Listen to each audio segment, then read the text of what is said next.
hmm I just want to mention on November 29th, yes, 2011, yeah, I entered into stipulation and order with the Superior Court of Guam.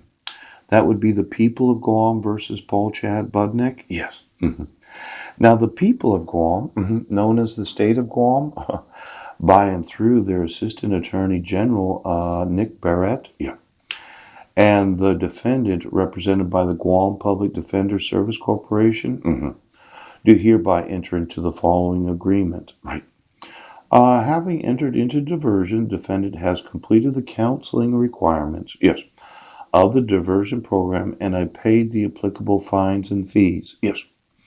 Defendant is now placed on unsupervised status and allowed to leave the island. Yes. The court may vacate the trial date scheduled in this matter. The defendant, if the defendant continues to perform satisfactorily during the period of diversion, at the end of the period of diversion, the criminal charges shall be dismissed upon motion or application of the defendant or pursuant to 9 Guam Code Administrator, whatever it is, 38.2. Now, the defendant, known as Paul Chad Budnick, would then qualify for expungement. Now, it says here any contact between Mr. Budnick and his wife and children will be regulated by the court in the state of Washington. Oh, now, how is it possible that this court is going to regulate that? Or did they have to regulate the conditions of probation? See, it says Mr. Budnick shall obey the orders of the Washington court. Does that mean the protection order that was issued? Ouch. Or does that mean that if I was arrested, that I'd be prosecuted? Now, I think this is going to be a big bone of contention. Yes, because by my signature, the defendant attests that he has read this agreement, discussed it with his attorney, and enters the agreement freely and voluntarily. Now, when I discussed this with my attorney, yes, we did have knowledge of your protection order, but I was on probation. Right, right. And when it says the order of the state of Washington, yes, obey the orders of the Washington court. Does that mean the Clallam County Court right now? See, any contact between myself and my wife and children will be regulated by the court in the state of Washington. Does that go for every county court? Every city court? Yes. The Supreme Court of the state of Washington. So really, this is just kind of one of these blanket statements that you're going to obey the orders of Washington court. It doesn't say Mr. Budnick shall obey the protection order of the Washington court. No.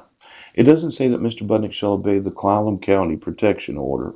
It says that I shall obey the orders of the Washington state courts. Now, when prosecuting me, right now, I was in the custody of Guam, and I would have been in custody of Guam until I had uh, satisfied, yes, the 1 year probation. That's right.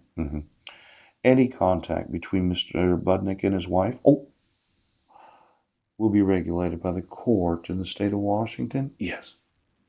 That means that if my wife had motioned the court that she wanted to speak to me, yes, the court could have allowed for me to not be on probation, yes, so that we could have communicated. Right. So really, I was the one that was wrong, isn't that right? Yeah. It doesn't say the Clallam County Protection Order. No. It says that the state of Washington will decide, not the county. My bad. I should have read it a little more closely. I did know that I was on probation. Yeah. And the stipulation and order said that I had completed diversion. I paid my fines and fees. Yes.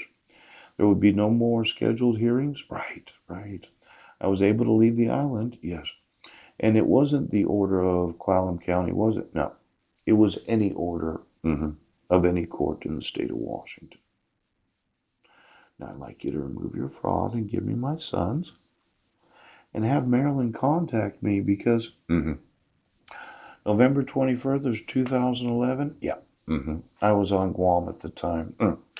I didn't leave until January 7th of 2012.